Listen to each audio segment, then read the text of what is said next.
Hello and welcome to the British Sitcom History Podcast. I'm Gareth and with me as always is Alan. Hi. And he's Crummy. We are talking about Ideal today. Ideal is a 20-year-old sitcom with Johnny Vegas. That's the thing everybody remembers about it. Yeah. Johnny Vegas vehicle. And it was set in, he's a drug dealer, and it's set in his flat. That's a hell of a pitch, isn't it? How the hell did they get this commissioned?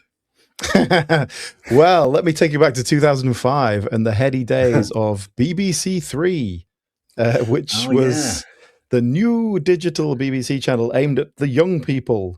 You know, Gareth, all those youngsters taking the youth drugs. channel. It was the youth channel, wasn't it?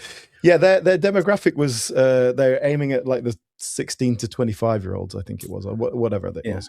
And so, weed and all that. That's what the kids are into. But in perhaps a slightly more a less sarcastic way, they could take a bit more of a chance on BBC Three. It's because your mum's not going to be watching it, right? So they could be a little bit more kind of break the mold and play around with the form a little bit, and over and above the fact that there's drugs involved in this, which is, I mean, is a big part of the show, but it's not like, hey, we're all on drugs and it's great, come and join us on drugs. It's all pretty grubby, but you can't say it's not a big part of the show. It is the show. Yeah, but it's a means to an end. It's a reason. It gives us a nexus point. And I think the Graham Duff, who is the creator and writer of the show, his point was, like, everyone comes to the dealer's flat, and so it's a great place to set a sitcom because it's like you have characters coming in. And his contention from his own personal experience was like, you know, like I think he said something like a quarter of the people smoke weed. So like everyone's been to a dealer, or they kind of know the vibe and that kind of general feeling. Yeah. Is that right? Have you backed that up? 25% of people smoke weed. That's like, maybe have smoked weed, but not on a regular basis, surely. Maybe he was thinking of a certain age range, but I think he just plucked that out of his head. I was just quoting him, but I know what you mean. Yeah, I know what you mean. Like, we'll maybe come on to our drug stories later. But I've sat in that flat. I've sat in that flat thinking, how quickly can I get out of here? Yeah, exactly. I think, and one thing we do get from Moz, who is the character played by Johnny Vegas, the main character here of Ideal. One thing we get from him very immediately is he deals weed. He doesn't do anything else. Doesn't do any hard stuff. No heroin or any of that. He's just, hey, we're all just smoking weed and there's no harm done, right? Because he's a good bloke. He's just he deals weed to pay for his own weed needs and kind of generally just keep the roof over his head, and, still claims the dole, obviously. Certainly not declaring anything. Tax fraud. Well, it's a good. Let me tell our listeners what we're going to do. We're going to talk about an episode in Series 2, Episode 3, the hydroponics. And just to say, obviously, as normal, we're going to do this in 2 halves. We'll split this into 2 episodes of our podcast, and we're going to talk about Johnny Vegas in the second half. So, if you think this is a Johnny Vegas vehicle, why aren't you speaking about him? Don't worry, we haven't forgotten him. We're going to cover that in the second half of this. But shall we jump straight into the episode? Because I think as we go through it, we'll see all the other characters and we can talk about them as they come along. Yeah, but and just in terms of a general set, let me set up what Ideal was. It started in 2005 and it ran till 2011, but basically a series a year, doing usually 8 episodes. So they churned this out pretty well. It was produced in 7 Manchester. series. Through BBC Manchester. It's set in Salford, and we've seen before that kind of the BBC Manchester thing is kind of its own world and has its own thing. Like Red Dwarf existed in that world early on, but then you do get the actual things that are kind of, ooh, this show isn't in London and therefore it's special and ticking our ethnic diversity boxes. For the BBC. Ethnic diversity. You are making me think of when you were talking about BBC Three. Is it 2 pints of lager and a packet of crisps, or 3 pints of lager? Two. Because that was set in Manchester as well, wasn't it? Runcorn, and Early Doors is a really obvious example, course, yeah. But that, so that kind of Manchester world, it was producing a lot of stuff at the time. It got commissioned by BBC Three. We'll talk about Graham Duff a little bit later on, but he had connections in the industry. He was sort of established to a large degree as well. So he kind of pitched the idea. But what I was surprised by very immediately when watching was that this is not an episodic sitcom. It's a narrative. In the first series is very directly one day, one episode. So the whole series takes place over a week. And the other series are largely the same. But that was surprising. I wasn't expecting that. I didn't like it, but we'll come into it. Do you think, so before we get into because our episode's in series 2, I definitely noticed, well, I'm going to say a tonal shift after series 1. And I mean a literal tonal shift. Like the color palette was different. In the first series, there's this green tinge to everything. It's like it's filmed through a green filter, which is, because apparently marijuana's green. Very good. But I found it really uncomfortable. I watched the first series, and it's hard to put my finger on it, but I just felt grubby. I felt like, oh God, I felt like I was sat in that flat with him. Well, I think that's extremely successful filmmaking, because that's obviously what they're trying to do. It makes you feel like you're in this drug dealer's house and it's gross, which it is. And so I think that's great. Actually, we're kind of jumping ahead here, but you've clocked onto something that bothered me as it went along. They go through a few different directors over the course of the series, but the first 2 are directed by the same guy. We see this sort of thing. A show will evolve, we will go, okay, we've done this first series, what do we like, what do we not like? So things might change. But I've actually got an example here. Like I say, jumping ahead slightly, I've got a clip from series 2. And it's Brian, who is played by the creator, Graham Duff. And we'll talk about these characters a little bit later. But just don't worry so much about what they're saying, but look at how it's filmed. So first of all, this is a clip from series 2. Come on, join his gym. I run a mile from exercise, me. Well, I amble a mile from exercise. You're saying, Brian, gym. You'll have a paddle round jacuzzi. You'll talk about how thick the towels are. You'll never go again. Oh, I've got stick-at-itness, thank you. Stick-at-itness, you? You come round here with a different toy boy every week. I think you get him out of Kinder Eggs. So basically, you got this very classic over-the-shoulder kind of setup, but there's a lot of movement. It's this kind of handheld camera. And it's handheld, but it's sort of self-consciously handheld. He's not even trying to keep it still. It's almost like he's deliberately moving around, like he's got the shakes. Yeah, like frankly, I think this is a bit of a time thing as well. Of the time that there was this handheld camera thing, it made it feel real and raw. There, I hate it, frankly. I didn't like it. It was a real thing, and maybe even The Office is to blame for that, when they kind of go, "Oh, we're not actually doing a mockumentary type show, but we want to give it that kind of feel." However, it is much more raw. You're there, you're in with them. Now, let me show you a clip from series 6, which is a very similar scene. It's Brian and whichever scrummy gentleman he's with this week. And they're talking, but just look at the difference in terms of the visuals. He's a henchman, aren't you? I ain't saying. He is. All right. So, completely when you're out and about henching, do you ever, get asked more to rub someone filmic. out? Or is rubbing a separate skill to henching? He's not your actual killer, are you? I ain't saying. He's not. He just does threats and mild damage, and bits and bobs. So that is, much more filmic, as you say. And it's they go much more for a real intense close-up on people's faces. It makes it much more claustrophobic. There's also a much shallower depth of field as well, so the background is kind of getting lost in a blur. But much more filmic. I think that series was actually directed by Ben Wheatley, who has gone on to do quite a lot of films. Yeah, I know Ben Wheatley. Yeah. So Frankly, I don't like that look either. I prefer the earlier You want a look. studio sitcom. I think that the earlier feel is much more in keeping with what this actually is, a dirty little grubby show in a dirty little grubby flat, and it should feel like that. I don't like the handheld thing particularly, but that's just a personal gripe. I get why they're doing that. I will acknowledge your praise of that, especially that first series. And you say it's good filmmaking because it makes you feel grubby. It makes you feel like you're stuck in that flat, stuck to the settee. I'll accept that, but I didn't enjoy it. I didn't enjoy the feeling it gave me. And it's just supposed to be a sitcom. That is a different thing. And sometimes, Gareth, art isn't necessarily there to be enjoyed. It's there to make you feel something. I mean, I don't know what I'm laughing at. Is it that ridiculous, preposterous statement that this is art?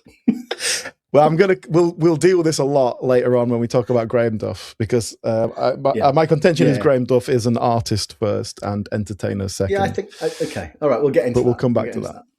Well, we should get into the episode. We shouldn't. Yeah, we picked this one because it's a typical episode. There's lots of visitors to the flat, so we get to talk about them.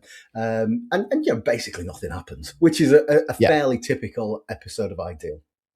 And we start with a bit of a visual gag, which is, one of the things I want to talk about is the humour of Ideal. This is a fairly sort of typical visual gag where Moz has got his bong, his beloved bong that he smokes every day, and he throws it in the bin, and there's this sort of makes a little speech. And the pullback, we're sort of led to believe that he's getting clean, but the pullback and reveal is he's got a new bong. It's an even bigger one. Very funny. And then the topper is he immediately fishes the old one out of the bin because it's his favourite and he loves it. Yeah, that's the cold open, and it's a little gag before the intro music. Fine, whatever. But then, immediately after the intro music, he pulls it out of the bin and goes, "Oh, I'll always love you." But I think that's a really good encapsulation of this show, in which nothing ever matters. There are no consequences to anything. That's it. Some we'll get into it. Some pretty big things happen, and there never seems to be any consequences. And like I say, this is an ongoing narrative story. There are things that are happening in series 1 that are still playing out in series 6, but not in a kind of sitcom general way, in a very, very specific kind of narrative arc way. And yes, let's talk about it more later, but I don't think it's well planned and structured, to put it that way. Have you got any drug dealers' flat stories? I've never bought drugs, would you believe? I do believe it, because you're clean. You've never really drunk even, have you? No, I don't. And I'm not saying I've never taken drugs, but I've never bought them. Or do other people's. The best way to be. Yeah. As a younger man, I used to when I lived in London, I dabbled, and we had it's like 30 years ago, and I'm still a little bit uncomfortable about using his name. I'm not going to use his name. There was a guy we used to go and buy drugs from, and like his flat, it wasn't exactly like this, but it had that same vibe, that same dangerous, grubby vibe, and I can remember this idea of having a chat, making not quite small talk, but just thinking, just sell me the damn drugs. Like, I'm here for a purpose. This is a transaction. I don't want to talk to a newsagent when I'm buying fags either. Just give me the damn drugs. Do you know what? That's definitely the thing I got from Ideal, is that Moz is generally kind of put upon by these people coming into his home, buying drugs, and then hanging out. And he wants to get rid of them usually. And I don't think that is the case for this type of drug dealer generally. Usually they're the one who, like, that's why they've chosen this lifestyle. They want the social contact, yeah. But I think it does raise an interesting point about Moz, particularly in the first couple of series. He's a complete loser.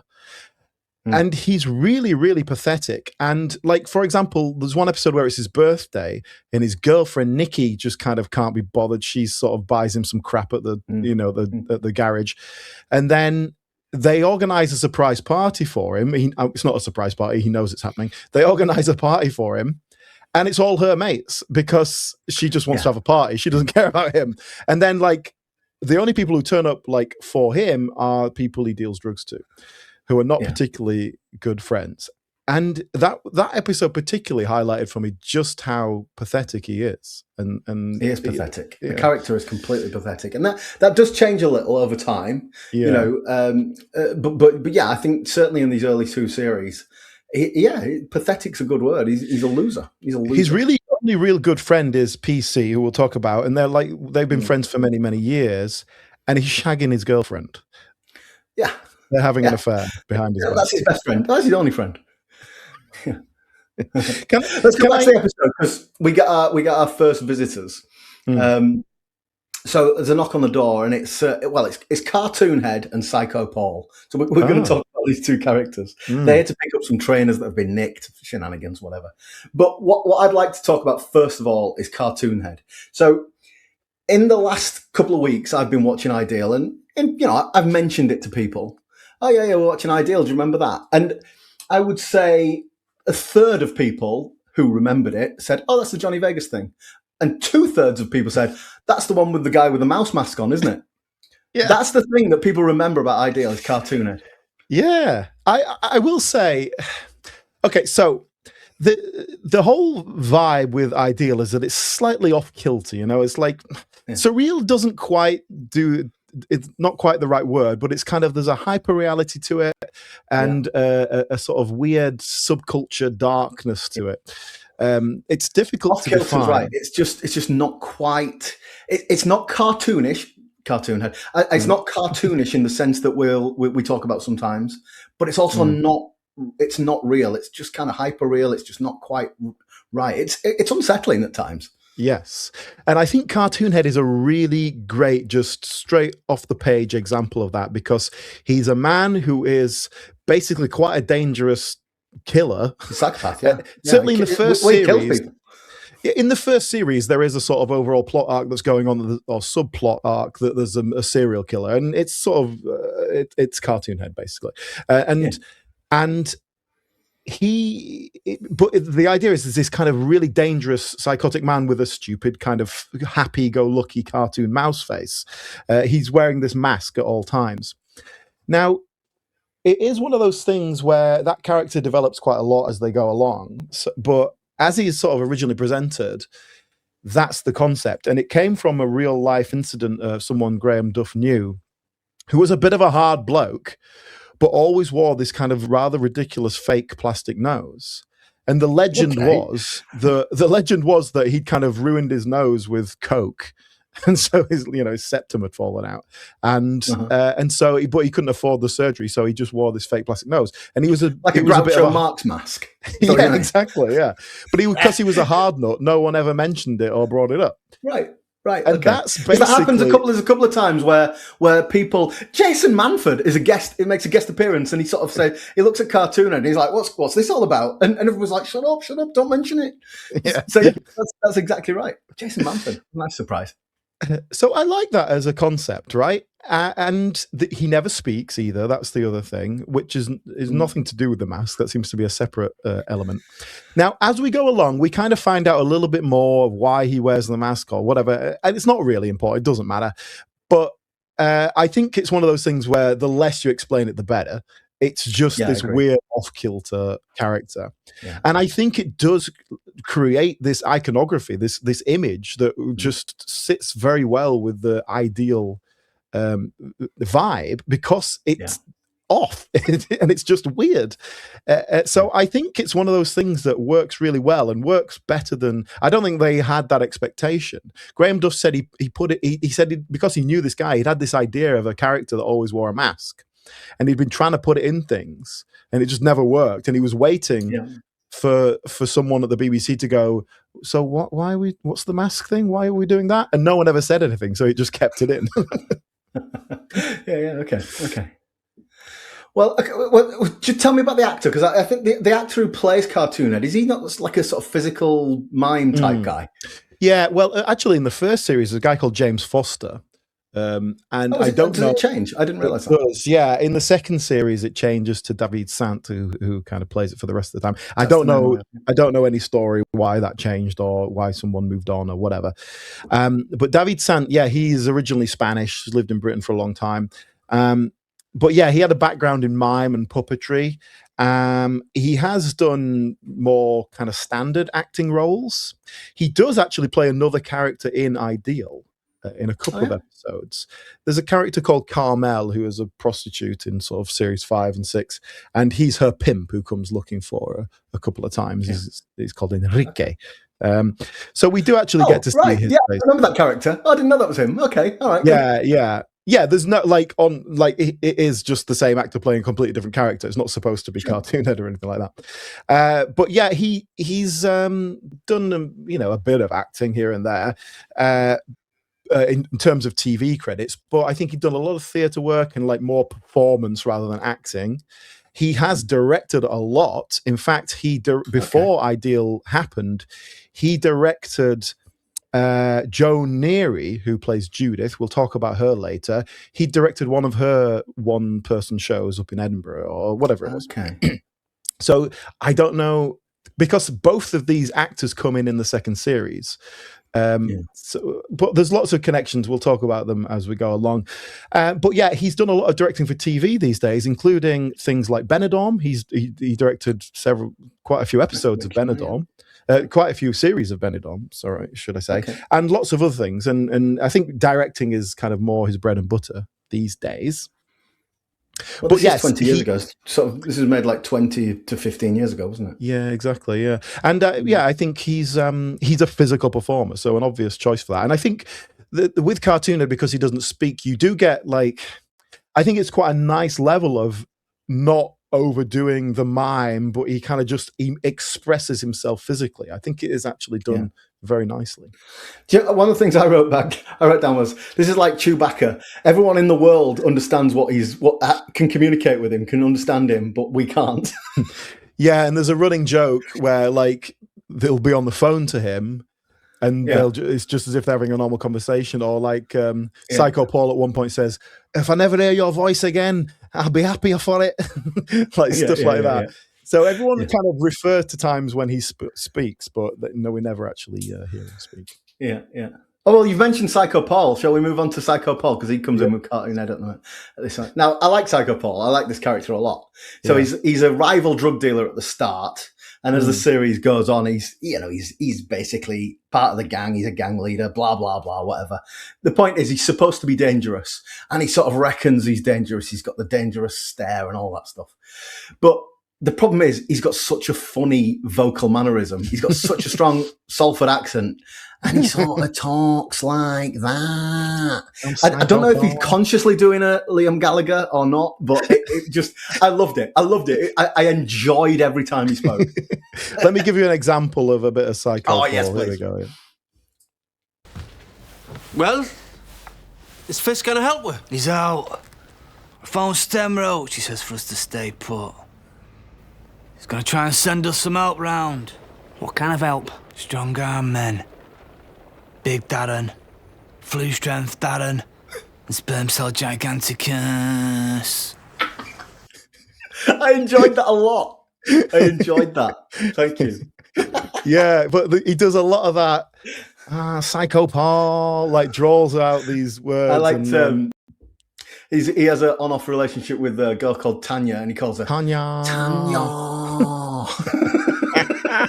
Every time she appeared, I was like, yes. I loved it. But Psycho Paul is a psycho. He is dangerous. And again, it's alluded to. There's a lot of violence. There's a lot of violence happening on and off screen in Ideal. Yes. Yeah. But that clip you just played there, that was a good example where I can't remember exactly what's happening there, but there's some gangland shenanigans. And it's a really dangerous situation. Moz is stuck in the middle of it, and he is at great risk, great peril. But you never feel it, do you? You never feel like there's going to be any consequences here. There's no real... It's not like when you're watching Train Spotting and you're like, oh my God, Begbie's going to wake up. Just nothing's going to happen. Nothing's going to happen here. Yeah, there is definitely that feeling. And that's interesting because in a normal sitcom, let's say an episodic sitcom, you kind of know by the end of the show, you're going to be back at your starting point. And so you kind of know there's no consequences. But because Ideal is a narrative sitcom and things are changing and there are consequences, isn't quite right. There are continuations of what's happening. Yes, there are. It feels like it should matter. And we should care, and we never do. And it's because the kind of emotional journey is never earned. It's just things that are happening. and we're never made to feel that we care about any of it. Is that connected to this hyper reality then? Is that because I can't bring myself to feel anything about these characters because they're just not quite true? Is there something there? That's an interesting idea. I'm not sure, because I think in real terms, Moz is the character who is like the normal one, right? And he's surrounded by slightly off-kilter characters. But Moz, in theory, he's just a bloke who wants to just have a peaceful life. But those stressful situations where it's like, hey, we need to store a dead body in your house or whatever it is. And he's like, no, but all right, I'm going to stab you with a screwdriver. It's like, okay, fine, do it. But yeah, I don't know. Do we ever care? There's one point. It never feels like there's any real peril. There's one episode where, as a cold open, Moz has his head chopped off with an axe. Yeah. And then we kind of have a flashback and we see that it's actually like a double of him, someone who just looks exactly like him. Like him, that relates to something that's happened before. But even in the opening thing, you're like, well, what does this? Okay, what are we doing now? You just okay, get on with it then. But seriously, can you tell me another sitcom where there is an actual beheading that happens on screen? Because even in Blackadder 2, we see, is it Pharaoh's head, but we don't actually see the axe fall. Yeah, with the head hits the ground with the sort of bloody thump. Yeah, with a thunk. Yeah. All right. Well, so let's stick with the episode. So we've met Cartoon Ed, we've met Psycho Paul. They are there to get these trainers that have been nicked. Should they get them out of Judith's flat? We'll talk about Judith in a minute, and then they disappear with these. And this is relating to what had happened in a previous episode where they decided they need to store trainers there. Yeah. They force Moz to take the trainers into his house. He forces Judith to take them to her house so he doesn't have them in his. And so they absolutely terrify Judith to go and get them. And yeah, let's talk about Judith a bit later on because she's in this episode quite a lot. Hey, but I wanted to note one thing here about the set, because we have this corridor section of the set outside the flats and the stairs that go down to the street level. However, in series 1, there was no stairs. There were no stairs. It is simply, this set is built on the ground of a soundstage. Sure. So whenever anyone's walking down the stairs, they're just doing the old classic, I'm walking down the stairs, I'm taking the elevator bit, right? All right. Now, now we're doing visuals. We both just did that. I'm sorry if you're listening on audio. Now, in Series 2, they had built a separate set which it actually has stairs, so they could do a bit of stairs action. However, let me show you a clip from later in this episode. So we're going to see Brian and his scrummy partner here, but we'll talk about them later. So don't worry about who it is exactly. But this is a good example of people pretending to walk down the stairs. And now you're actually looking for it. I'd not noticed this. Now you've pointed it out. Oh, I'm going to have to go back and watch. Go on. Have a look at this. Clip. Lovely to meet you, Moz. Oh, and he's scrummy. See you, Brian. Mind him on the stairs. We haven't got a spanner. Come on, let's see if Orinoco can go overground and underground. And so there's a very quick close the door before it gets too obvious. Oh, mate, I can't believe you didn't point this out to me earlier before I started watching it, because that was really good. Okay, so sorry for the people just listening on audio. You're going to have to kind of just endure this bit. But this is all on iPlayer. This whole 7 series on iPlayer. But that's a particularly good example because it's an older gentleman trying to do it, and he hasn't got the knees to do the walking down the stairs bit. However, so this scene that we're just talking about, in which Cartoon Head and Psycho Paul are taking the trainers, big bags full of trainers, down the stairs. Yeah, and they fall down the stairs. That's the kind of comedy bit they're doing.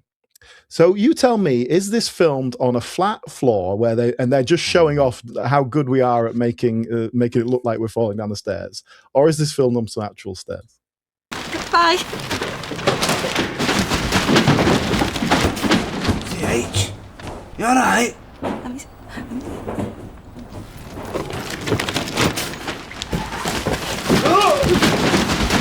She's going down some stairs there, surely. Do you like the Chuckle Brothers at all? Do you know what? Going down some stairs there. I've watched it in slow motion a couple of times and I can't quite figure it out. Now, they definitely did have a stairs thing set at that point. And the way they filmed it, it could be the actual stairs, but I'm not 100% sure. And also, falling, they fully fall face first, falling down the stairs. That is a dangerous thing to do. So maybe just pretending to fall, and it's just done with the angle to hide it. I don't know. I'm quite willing to ask our viewers to have a close peruse of that.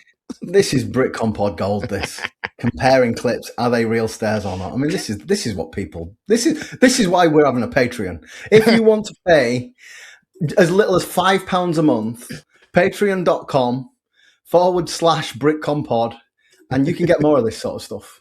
Exclusive Patreon episodes. Yes. So, but yeah, I have a really good look at that and try and figure out if it was on real stairs or not, because I haven't made my mind up yet. Let's talk about the sets generally. In fact, that's the set so much as the where the action takes place. Am I right in thinking it is all within the flats? We never go outside the flats. I don't think I remember going outside the flats. I didn't watch everything. Yeah, there is literally one bit. It's the very last scene of series 5, I think, where Moz and Jenny are going to run away to Colombia or something, and we see them leaving the flat, and they walk outside, and there's kind of a panning shot of the flat of the whole building. Oh, okay. And it's that they kind of wrote every series. They wrote as this might be the last one, so they always kind of had an ending to it. But that is literally the only moment. In fact, so no, we don't go out of the building. As the series goes along, we develop that building more and more. So we start off in Moz's flat, flats, aren't they? Then we start to pull in Judith's flat, which later becomes Moz's dad living there. Then there's the flat at the other side, which is originally a guy called Fist. Fist. Another completely pointless character that adds absolutely nothing whatsoever and doesn't go anywhere. And that later becomes Nikki's flat. And then in the very last series, we have an upstairs neighbor played by Janine Garofalo. Janine, can I just say, Janine Garofalo? How the hell did that happen? I actually looked into this. Let's talk about her now, because she's not in this episode, so let's talk about it now. Apparently, Graham Duff wanted to. He decided to let's add another character that's just totally different. So she's an artist and she's American, someone who's completely out of the world of Moz.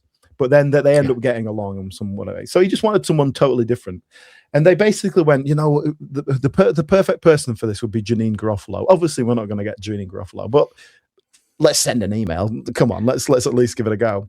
And apparently, according to Janine Garofalo, she had seen the show. It was playing on some kind of slightly kooky channel in America, and had loved it, and it had kind of become a bit of an underground success. And so she was like, "Yeah, I'll do it." Oh, that's interesting, because I thought what you were going to tell me was she was a Johnny Vegas fan. She'd maybe seen Johnny Vegas perform and were doing it, and that's why she came and did it. I didn't know she was an ideal fan. An ideal fan, that is what she said in an interview. And if you think Janine Garofalo is going to lie in a promotional material for a show she's working on, then you're a more cynical man than I am. But anyway, so the building that we're in and the sets that we have expand considerably over the years, and I suspect that was to do with budgets expanding as well. The show was enough of a success that they could kind of do more with it. But no, we never go outside, and in fact, Moz himself rarely leaves the flat as a character. He's not quite. He's not quite agoraphobic, because we do see him in the first series. He goes out to a club, and that doesn't happen again. But later on, we'll see him go down to the shops and to buy biscuits and stuff like that. But that's about it. Well, he's working from home, isn't he? We've all been there where you don't go out for 3 days. Yeah, I suppose so. But so we talked about how the tone changes through the series, but certainly in the first series, his flat is like the set. I think it's really well done, because it does make you feel uncomfortable. It's literally rat infested. and it's just grotty. Like, you obviously can't see dirt, but there's just a mess everywhere. It just makes your skin crawl, really. Yeah, very deliberate. It's good. It's very well dressed set. Let me have a quick clip here. This is actually a little montage scene of them cleaning the flat, ready for a party. But it just gives you a nice overview of the kind of the main room. And this is, I've taken the audio off it, so we'll just have to describe it there. Oh, so it's like a sped up montage. So Moz is sat rolling a joint while the two women busy around cleaning for the party. Yeah, I'll just pause it there so we can have a little look. But it's for people on audio, sorry, but the visual we're looking at is kind of from where the bed is, because this is kind of a bed sit living room with then a kitchen and a bathroom. That's it. So you got a couch, a fireplace with a gas fire in it. One of those old gas fires, yeah. Yeah. And then where we are is where the bed is. There's another chair, and then there's just that's it. There's there's some DJ decks on the side. There's a party. Yeah. Well, no, they're always there. Moz is a bit of a DJ as well. It you do kind of forget that in the later series, but in the earlier ones you do see him trying to spin some records. But yeah, the idea is that this is a dirty flat, but he has a girlfriend, and Nikki lives there, certainly in the first series. So there's just this element of someone's looking after it. It's not a complete rubbish infested, a stoner's flat. She's picking up after him. But later on in the series, Nikki comes and goes. Later on in the series, it doesn't feel as grubby. I think, for people who can see that image, it's got that green filter on it, hasn't it? And I honestly think that green filter disappearing just it makes the police not feel quite so grubby. It's like you said, it's good filmmaking. But I think later on, it doesn't seem like he's living the same slob lifestyle that he is early on. Yeah, I'll tell you what. Shall we talk about Graham Duff, Harry Potter actor Graham Duff? As we call him. Yeah. But he hasn't been anywhere near Harry Potter. He's in the Harry Potter somewhere. He plays one of the Death Eaters in one of the later films, so he's not really he's been in Harry Potter.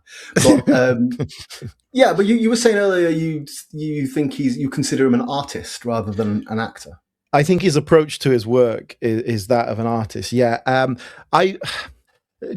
generally on this show, I found it I've watched 58 episodes of this or whatever recently. It's been a bit of a burden, I'll be honest with you. It's been quite a journey for me going through this.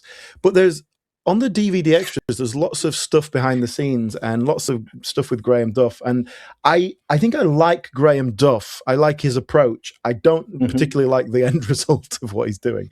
But I think a good comparison here, and a very apt one, is Marquis Smith of The Fall. Now, Marquis Smith, who Graham Duff has worked with and wrote a book with, and has kind of they wrote a book together, and Marquis Smith appears in Ideal. He appears as Jesus Christ. I didn't see that episode. I did not see that one. That's interesting. There's a slightly insane Christian who has a vision of Jesus Christ, and it's played by Marquis Smith. But Marquis Smith, right? Now, I listen to the Fall music. Some of it I really quite enjoy, but most of it is crap. But it's a good comparison. But yeah, exactly. And I think Marquis Smith as a person is obviously completely unhinged, but driven by creativity. Probably an absolute nightmare to be around. But in the same way that Isaac Newton was a very difficult person to get on with, sometimes it's those outsiders, the outsider artists who will create the most interesting stuff. Right? Isaac Newton was an outsider artist. He was just an autistic bloke. Yeah, fair enough. Slightly different thing. I'm sorry. Carry on with your great theory here. So Graham Duff. His first love is music, absolutely, and he was never a musician per se, but he was a DJ, a real lover of music, and that's fed through everything he's done. A lot of the performance work he's done, the music comes first for him, and even in Ideal, he's talked about oh, I heard this song and I just kind of saw a cartoon head doing this to it. So I wrote a scene where that was happening. Like the music comes first and then he'll kind of build around it. Now, I think that's an interesting artistic way to approach it. I don't think it's a good way to make a narrative show. I agree with that too. But it's an artistic approach. So the music choices in Ideal are very specific, and they're usually really they're underground artists, they're subculture artists. They're not, it's not mainstream music, you know, and that's definitely Graham Duff's area of expertise. There's a really fascinating extra on one of the DVDs where he's interviewing different musicians whose music has been used on Ideal, and he's talking to them about their creative process in general and all this kind of stuff. And it's quite interesting from a music point of view. But it's particularly interesting because, like, they're all just these slightly odd little people who are obviously entirely focused on music as art, and they're all just like, "Oh yeah, I had a dream where I saw this color I'd never seen before, and then I translate it into noise, and that's where my music comes from." It's like all this kind of stuff. Oh, like, mate, this is you know, what's wrong with a nice little pun? But I think, in a lot of ways, Graham Duff is a sort of medium, I don't know, mediary between this very art-focused music is the only thing, I'm just going to do whatever I want and that's what it is. Commercialism is not important at all. And putting it into something that is just about a commercial product. And Ideal is the most commercial thing that Graham Duff has made. But there were a couple of other things that Graham Duff has done. He made a radio sitcom called Nebulous, which I listened to. I'll be honest. So this was contemporary with Ideal. It was on Radio 4, and it's basically parodying those Doctor Who audio dramas that Doctor Who fans love. But then, you know, I'm not really a fan of those things anyway. So Nebulous wasn't really working for me, and it was like it reminded me a bit when you know, when we were talking about Peter Kay and he did that Britain's Got Talent spoof, and I'm like, I'm not really getting this because I've never watched Britain's Got Talent, and it was similar with that. It was very Radio 4, is what I would say. But Mark Gatiss didn't feel like performance art. It felt like a Radio 4 sitcom.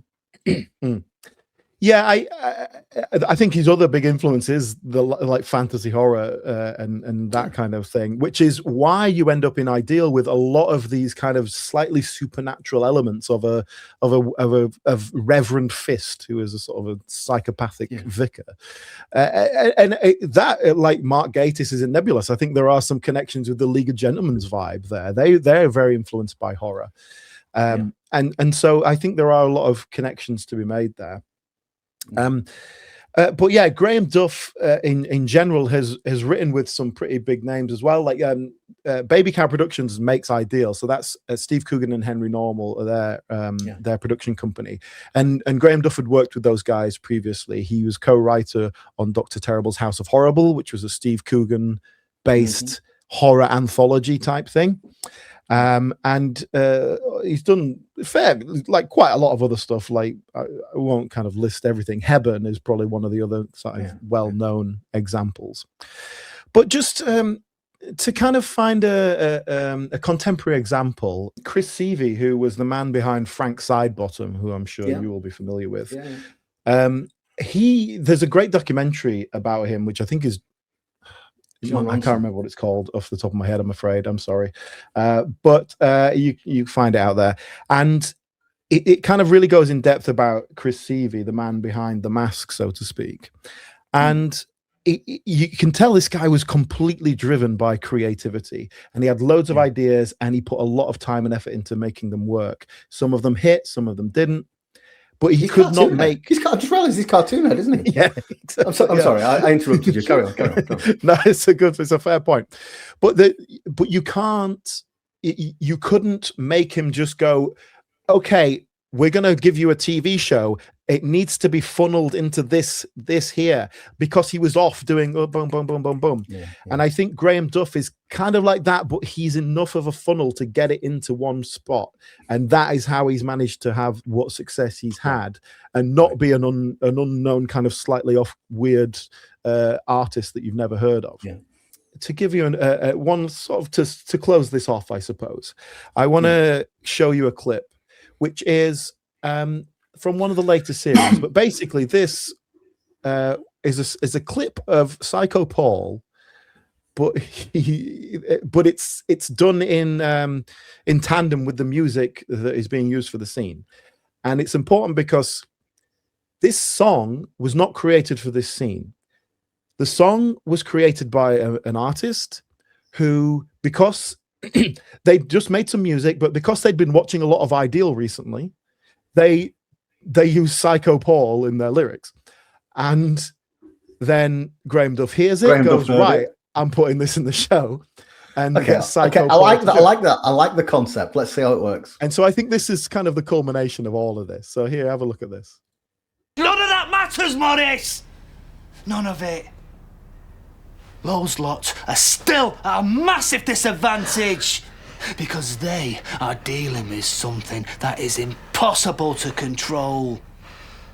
What? Psycho Paul!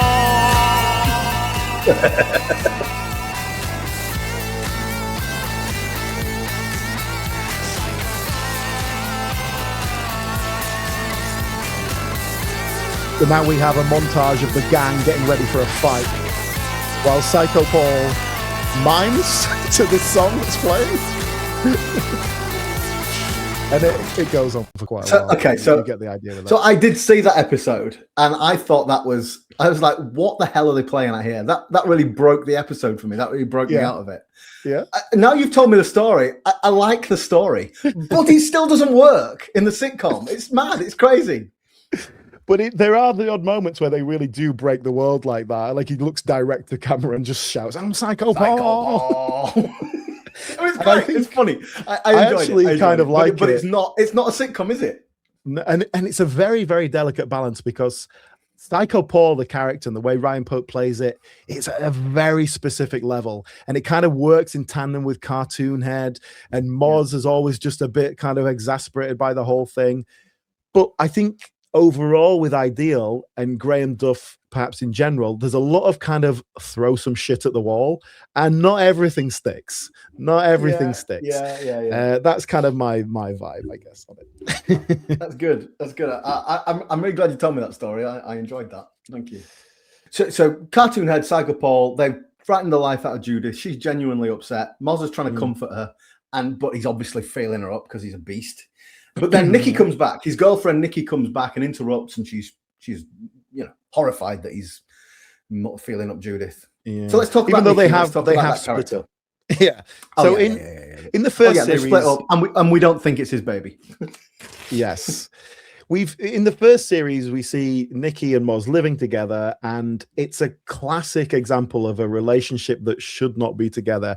And we've all seen people like this, that they're falling out all the time. They hate each other. And you just think, just split up, just break up. But it's not as easy as that, is it? They're living together. Their lives are entwined, and there's a, particularly with these characters, I think there's really a sense of like, let's just get on with it. Like splitting up's going to be a lot of effort, isn't it? Like, so, and then we see over the course of the series, she cheats on him numerous times. She then gets pregnant. And so that becomes the issue. They're now having a baby together, but she's moved out. Nikki as a character is really nice, actually. I think an extremely strong character and a good obverse to Moz, who is a kind of a pathetic, weak character. She's obviously bitter about her life and where she's ended up and hates everything about it, but has not got the strength to kind of get away from it all. And over the course of the series, essentially it kind of gets away from that in some respects. But Nicola Reynolds, who played Nikki, this is probably what she's most famous for. Yeah, she was, before this, her biggest role, she was a regular on that Tracy Beaker show. It's a kids show, Tracy Beaker thing. Yeah, she was a regular on that. So that was kind of her big thing. And then just before this show started, she was in Sex Lives of the Potato Men, which is a film that co-stars Johnny Vegas. Well, supposedly the worst British comedy ever made, and that's a pretty big fall. That's some stiff competition for that. Was it Johnny Vegas and Mackenzie Crook? Am I remembering? That's correct. Yes. But I've actually never seen it. I'll be honest. No, I haven't either, actually. But when Ideal was being put together, Johnny Vegas suggested her for the role because she thought she'd be a good fit, and that obviously came about. Now, she's had a very solid career, albeit Ideal, is probably the thing best known for, but she's done a fair bit of theatre in her time as well. She does some directing now, I believe, as well. Yeah. But frankly, I'm surprised she hasn't become a bit of a bigger actor, like even off the back of this show, because she really comes across as a very, very strong actor. She doesn't get a chance even in the show to go particularly comedy with it. She's the kind of the angry straight actor. But just to kind of compare with Tom Goodman-Hill, who we will talk about next week, who plays PC, who has had a very kind of wide-ranging and illustrious career, I would put Nicola Reynolds in that bracket. I'm surprised she hasn't done more notable work, put it that way. But she's out there, she's working.